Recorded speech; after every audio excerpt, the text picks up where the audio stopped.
Hello बच्चों, आज हम बात करेंगे संख्याओं के घन और उनके घनमूल के बारे में। यानी कि घन क्या होता है। घन से पहले आपने पढ़ा है वर्ग। किसी भी संख्या का वर्ग हम कैसे ज्ञात करते थे, उस संख्या को उसी संख्या में गुणा करने पर उस संख्या का वर्ग हमें प्राप्त हो जाता था। उसी प्रकार से किसी संख्या का घन प्राप्त करने के लिए उस संख्या को हमें 3 बार गुणा करना पड़ता है। यानी कि ऐसे यदि हमें x का क्यूब निकालना है तो हम क्या करेंगे, x को 3 बार गुणा करेंगे, x into x into x. जैसे 1 का क्यूब क्या होता है, 1 into 1 into 1 is equal to 1।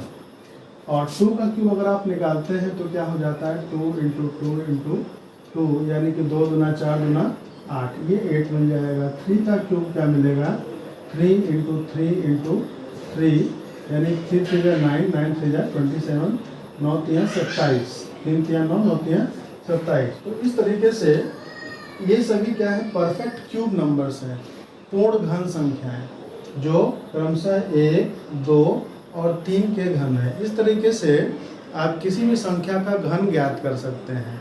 कैसे ज्ञात करेंगे, उसी संख्या को 3 बार लिखेंगे और उसको गुणा कर देंगे तो उस दी गई संख्या का घन हमको मिल जाएगा। अब अगर घनमूल की बात करें तो घनमूल से पहले आप वर्गमूल पढ़ चुके हैं। वर्गमूल का चिन्ह आपको पता है। वर्गमूल के लिए हम इस चिन्ह का प्रयोग करते थे और इसे हम बोलते हैं करड़ी,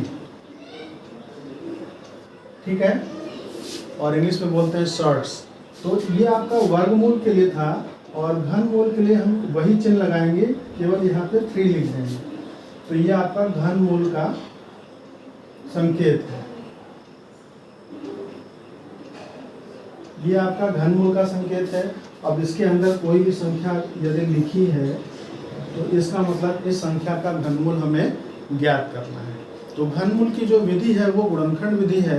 किसी भी संख्या का घनमूल निकालने के लिए हम क्या करते हैं कि उस संख्या का अभाज्य गुणनखंड ज्ञात कर लेते हैं। और जैसे हम वर्गमूल में करते थे कि अभाज्य गुणनखंड करने के बाद 2-2 संख्याओं का जोड़ा बनाते थे, तो अब हम घनमूल में क्या करेंगे, 3-3 संख्याओं का जोड़ा बनाएंगे और जितने जोड़े बनेंगे उतने जोड़ों के लिए हम एक एक संख्या लिखते जाएंगे और अंत में उन सभी संख्याओं का जो गुणनफल होगा वही दी गई संख्या का घनमूल हो जाएगा। जैसे हमें इसी का अगर करना है तो आप जानते हैं 27 क्या होता है, 3 का क्यूब होता है। या इसका हम अभाज्य गुणनखंड करेंगे तो इस तरीके से हम कुछ पाते हैं,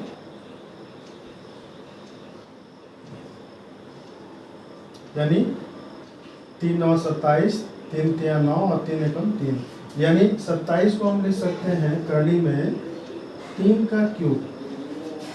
और 3 का क्यूब है, इसका घनमूल निकालना है तो इसकी सीधे सीधे वैल्यू क्या हो जाएगी, 3, क्योंकि यहाँ 3 का एक जोड़ा बना है, एक पेयर बना है जिसमें 3 बार आया है। तो इस तरीके से यदि ऐसा कुछ ग्रुप बनता जिसमें इससे अधिक संख्याएं आती तो उसमें भी हम 3-3 का ग्रुप बनाएंगे और गुणनफल प्राप्त कर लेंगे। जैसे हमें घनमूल ज्ञात करना है 8 इंटू 27 का, ठीक है। तो 8 इंटू 27 ये पहले से गुणनखंडित रूप में है। तो 8 आप जानते हैं क्या होता है, 2 का क्यूब होता है और 27 3 का क्यूब होता है। तो जब 2 का क्यूब रूट निकालेंगे तो ये क्यूब रूट अलग आ जाएगा इस तरीके से और इसका क्यूब रूट अलग आ जाएगा। इसका घनमूल जब आप निकालते हैं तो ये 2 मिलता है और इसका घनमूल क्या मिलता है, 3।